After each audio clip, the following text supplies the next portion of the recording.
मैं हूं इरशाद खोकर, आप देख रहे हैं थर्ड पार्टी एनालिस्ट। नाजरीन, आज एक अहम रिपोर्ट है जिसके मुतल्लिक आपको आगाह करेंगे। वो रिपोर्ट है कि केपी के हुकूमत जो अभी बनी है उसके लिए खतरात किस तरह बढ़ गए हैं और रेंजर्स के जरिए किसकी गिरफ्तारी का पैगाम मिला और 26 मार्च को क्या हो सकता है।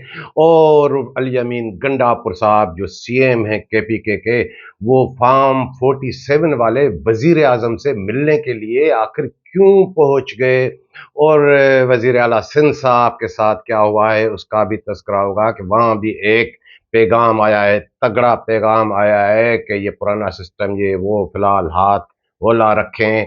और बाकी गंदम की खरीदारी कैसे होगी उसका भी तस्करा होगा। और वजीर आला साहब के हल्के से ताल्लुक रखने वाले एक सेक्रेटरी साहब ने क्या चाल सूझी है उसको, वो चाल चलने वाले हैं, क्या वो चाल कामयाब होगी या नहीं उसका भी तस्करा होगा। और सिंध पब्लिक सर्विस कमीशन के जो कारनामे हैं वो आप देख रहे हैं, लेकिन आज एक उनका ऐसा ही कारनामा हम भी आपको बताएंगे। तो वो दोस्त जिन्होंने अभी तक हमारा चैनल सब्सक्राइब नहीं किया, सब्सक्राइब कीजिएगा। वीडियो अच्छी लगे तो दोस्तों के साथ शेयर ज़रूर कीजिएगा, लाइक ज़रूर कीजिएगा और कमेंट्स के ज़रिए अपनी राय से हमें ज़रूर आगाह कीजिएगा। सबसे पहले नाजरीन, तस्करा केपी के हुकूमत का कि उसके लिए खतरात वो कैसे बढ़ गए हैं।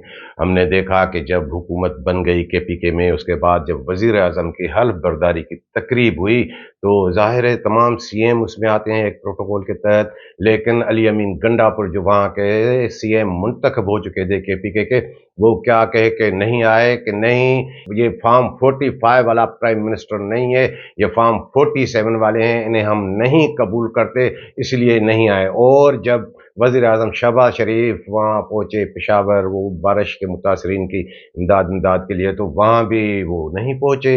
और हाँ, ये बयान ज़रूर दिया था कि हाँ अच्छी बात है कि हमारे लोगों की हेल्प करें, मदद करें, लेकिन फिर क्या हमने देखा कि परसों वो फार्म 47 वाला वज़ीर आज़म उससे मिलने के लिए क्यों पहुँच गए, क्या ऐसी बात थी। उससे पहले आपको बता दें कि डायरेक्ट तो नहीं, इनडायरेक्ट तौर पर एक पैगाम गया था अली अमीन गंडापुर साहब के पास भी कि हाँ उनकी गिरफ्तारी भी अमल में आ सकती है। तो ऐसे में सवाल उठ रहा था कि सारी पुलिस तो उनके पास, सारे वसाइल उनके पास, तो वो गिरफ्तारी कैसे हो सकती है। इसके लिए आपको बता दें कि रेंजर्स भी तो है, ये भी एक इनडायरेक्ट वे में जब पैगाम मिला तो फिर दौड़े दौड़े दौड़े आ गए और फार्म 47 वाले वजीर आजम शहबाज शरीफ साहब से आके मुलाकात की। और जब वो मुलाकात हुई तो उसके बाहर निकलते ही फिर उन्होंने ये मौक़िफ़ अख्तियार किया कि नहीं वफाक के साथ चलना है।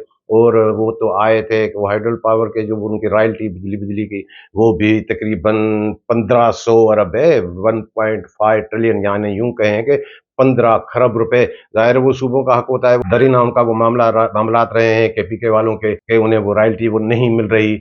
अब देखें कि उसमें क्या तरामीम होती हैं, क्या होता है, वो अलग मामला। लेकिन असल बात जो आपको बताएं कि वो ये मामला था। और 26 तारीख को क्या होने वाला है ये भी भांप लिया अली अमीन गंडापुर ने, क्योंकि उनके खिलाफ एक पिटीशन इलेक्शन कमीशन में भी आई है। वो पिटीशन क्या है, उस पिटीशन में है कि इन्होंने जो फॉर्म भरे थे इलेक्शन के लिए उसमें इन्होंने अपने असासे छुपाए हैं। अब ये भी थोड़ी बहुत परेशानी बढ़ गई कि अब वो उसमें क्या होगा। और वो पिटीशन समाअत के लिए मुकर्रर हो गई है, 26 मार्च को उसकी समाअत है। अब ये भी खौफ खाया जा रहा है कि अगर ये मामला आगे बढ़ा तो फिर तो वो नाअहल हो जाएंगे। जब नाअहल हो गए तो वो एमपीए नहीं रहेंगे, जब एमपीए नहीं रहेंगे तो सीएम नहीं रहेंगे, सीएम नहीं रहेंगे तो सारी हुकूमत ही खत्म। फिर आगे मामलात कैसे बढ़ेंगे। और 9 मई के जो मामलात हैं वो भी बड़े अहम हैं, उनमें शहरयार आफरीदी साहब हो या उमर अयूब साहब हो या ये अली अमीन गंडापुरी साहब, इनकी बराह रास्त उसमें वो मुदाखलत हुई है। और आप देख रहे हैं कि सब अभी तो उनकी जमानतें हो रही है और उसमें 102 अफराद गिरफ्तार हो चुके हैं। और उसमें मामला था कि मिलिट्री कोर्ट्स में इनके केसेस चले, और जहाँ तक मिलिट्री कोर्ट्स का मामला है तो उनकी समाअत भी वो तो तेजी से चलने वाली अदालतें होती हैं। وہ सारे मामलात हो गए, लेकिन ये मामला सुप्रीम कोर्ट में आके पहुंचा है वहां पे, इसीलिए वो आगे नहीं बढ़ रहा। तो आपको याद होगा कि हमने आपको क्या आगाह किया था 2-3 मेरे ख्याल में व्लॉग पहले, कि आईनी तरामीम चाहिए, उसके लिए 2/3 मेजॉरिटी। अब तो पेशावर हाई कोर्ट का जो फैसला आ गया, उन्होंने भी इलेक्शन कमीशन के मौक़िफ़ को दुरुस्त करार दिया कि सुन्नी इत्तेहाद काउंसिल को मखसूस नशस्तें नहीं मिल सकती।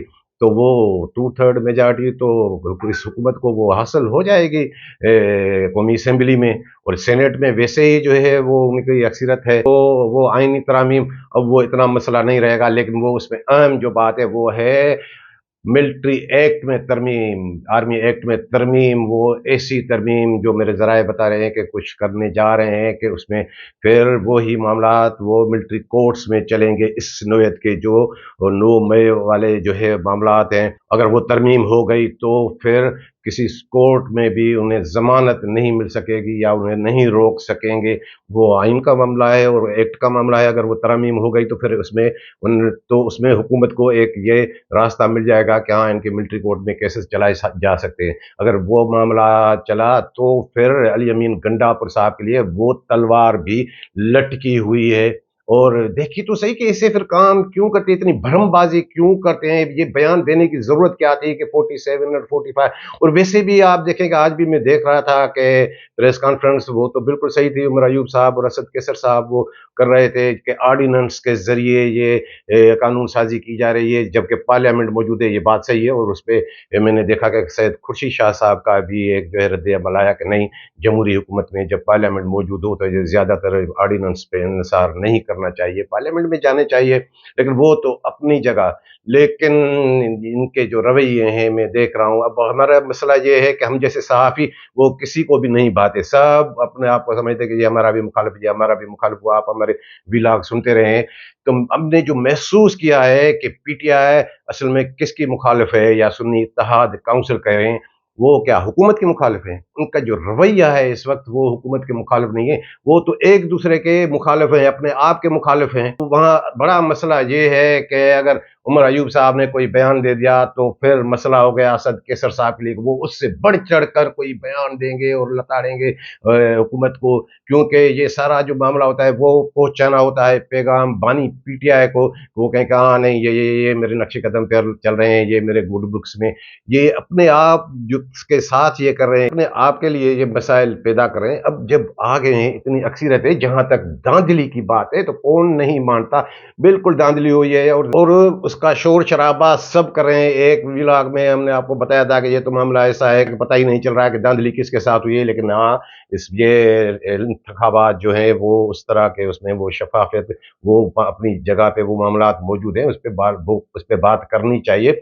लेकिन अब जब आ गए हैं तो थोड़ा ठहर के अब चलें कि ये आप अपना मैंडेट भी बचाएं। तो नाज़रीन, ये आप अंदाज़ा लगाएं कि ये केपी के हुकूमत के लिए कितने खतरात बढ़ गए हैं। अब देखें कि वो किस तरह सरवाइव करती है। और नाज़रीन, जैसे इंट्रो में आपको आगाह किया कि वज़ीर आला सिंध साहब के लिए भी थोड़े मामलात, अब वो क्या हैं, हमने देखा कि जब कैबिनेट की तश्कील हुई और जब पोर्टफोलियोज दिए गए तो उसमें होम डिपार्टमेंट ज़िया लंजार साहब को मिल गया, जो पहले वज़ीर आला ने अपने पास रखा था। और पीएनडी डिपार्टमेंट का वो माहिर हैं मुराद अली शाह साहब, वो वैसे तो इंजीनियर, लेकिन इंजीनियर ना भी फाइनेंस और डेवलपमेंट के अमूर के वो बड़े माहिर, अब वो भी उसके पास पोर्टफोलियो नहीं रहा। मेरी जो इत्तला है कि नासिर हुसैन शाह साहब को सिर्फ जो है एनर्जी डिपार्टमेंट दिया जा रहा था, तवानाई, तो वो उस पर नाराज़ थे कि बल्दियात भी नहीं मिला तो फिर मुझे कुछ और तो दे।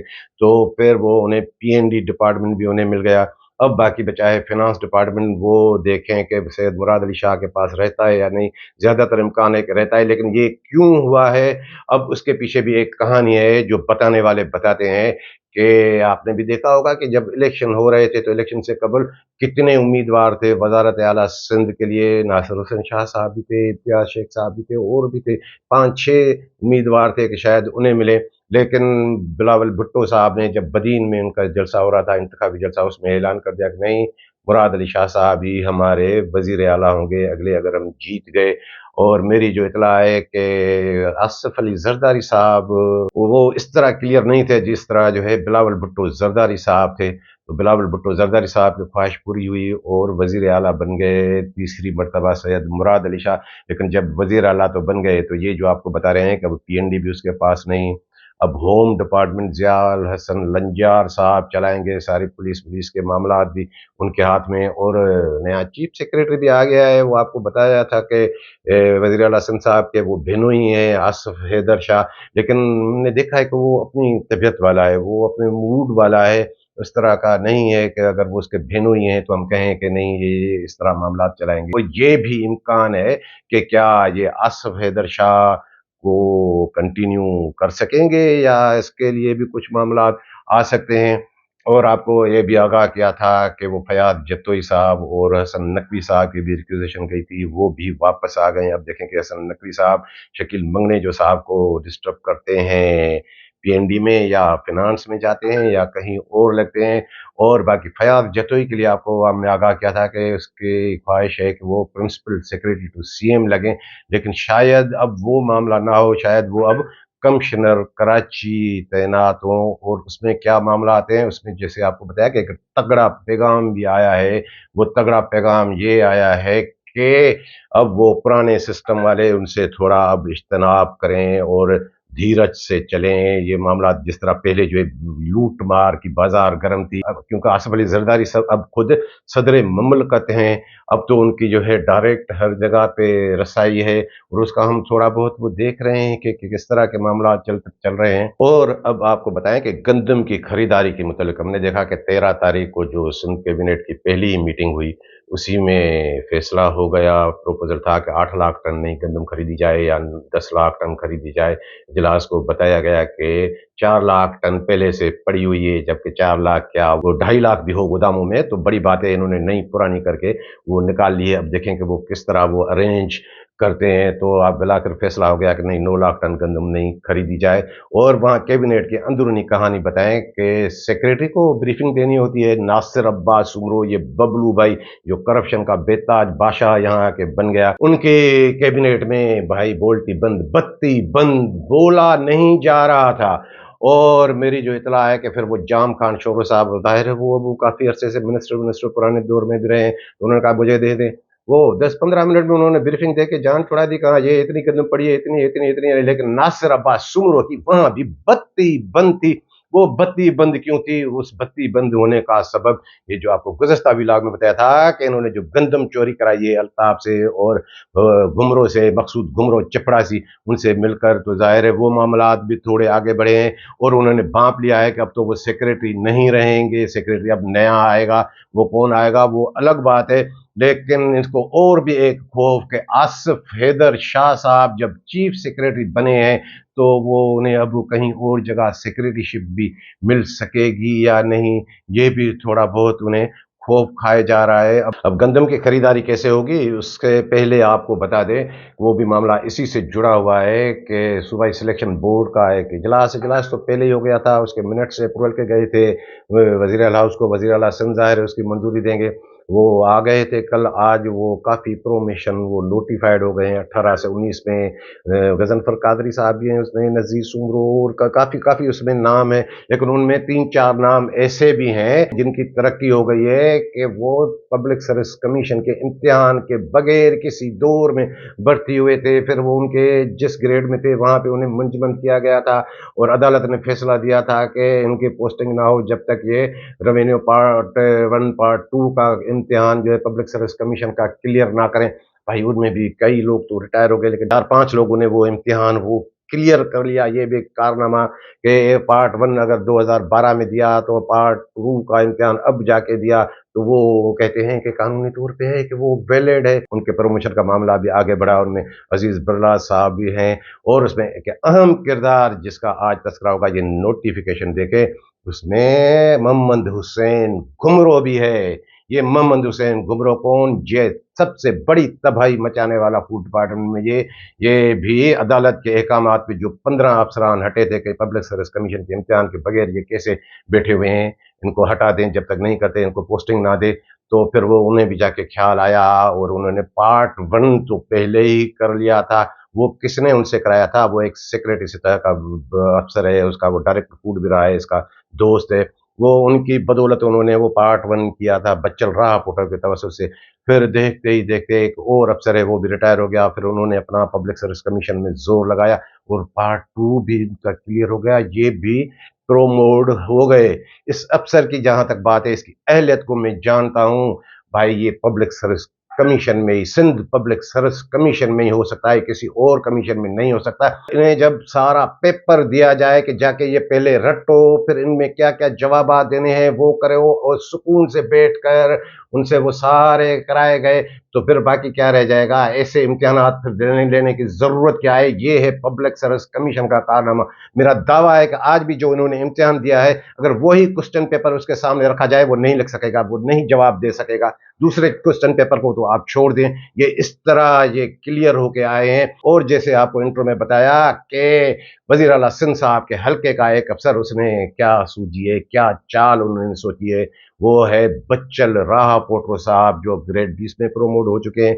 उनकी सबसे पसंदीदा पोस्टिंग तो वो वर्क्स एंड सर्विसेज का सेक्रेटरी है, लेकिन वो फूड डिपार्टमेंट में भी थोड़ा बहुत इंटरेस्टेड, लेकिन मुझे जो अपने ज़राए से मालूम हुआ है कि वो कह रहा है कि नहीं, फूड डिपार्टमेंट में आने से बड़ी ख्वारी होती है, इसलिए वो खुद पीछे रह के इस मोहम्मद हुसैन गुमरो को डायरेक्टर फूड बनाना चाहते हैं कि ये डायरेक्टर फूड बने, फिर इनके तवज्जुह से हम सारा काम चलाएंगे। ज़ाहिर है डायरेक्टर वो वीट ऑपरेशनल हेड है, और वैसे भी ये बच्चल राह पोटो नई पुरानी का तो माहिर है, शुरुआत ही इन्होंने कराई थी, तो वो दूर भी रहेंगे, वो मंजर पे भी नहीं होंगे, और मोहम्मद हुसैन गुमरो के तवज्जुह से ये काम चलाएंगे। और ये मोहम्मद हुसैन गुमरो जब हटा था तो इन्होंने तोहफा डिपार्टमेंट को क्या दिया था, फूड डिपार्टमेंट को, जब ये हटा था अदालत के अहकामात पे, तो फिर ये जो मकसूद चपरासी मकसूद गुमरो, उसको ये लाए थे। और मुकेश कुमार चावला की वो रिकवरी भी काफ़ी दिनों तक ये करते थे, फिर तो हसन अली मक्सी आ गया तो उन्होंने इनको भी पीछे धकेल दिया। तो ये चोरी कराने के इनके इनके सब मामलात में इनके माहिर हैं। अब देखें कि इन्हें कितना मौका मिलता है, लेकिन मेरी जो इत्तला है कि नहीं,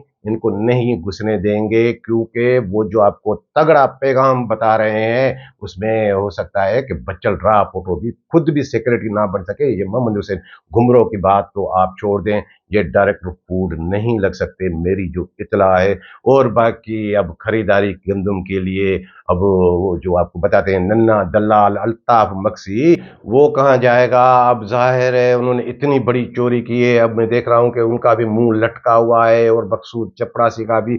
अब तो खरीदारी का मामला है, अब ये रिलीजेस तो है नहीं, तो अब वो भी जाएगा कंबर शद्दाद कोर्ट कि वहाँ जाके अपने वो पूरे मामलात वो ठीक करें, क्लियर करें, जो उन्होंने 5,27,000 बोरी गंदम की खुर्द बुर्द है। अब वो देखें कि नई पुरानी के मामलात भी अलग, वो जाके वहाँ क्या करते हैं, और बाकी ये सारी रीशफलिंग होगी फूड डिपार्टमेंट में। अब देखें कि ये नए वजीर मौसूफ वो मामलात को कैसे चलाते हैं। तो नाज़रीन, ये थी आज की रिपोर्ट पसंद आई हो तो दोस्तों के साथ शेयर ज़रूर कीजिएगा। मिलेंगे अगली रिपोर्ट के साथ।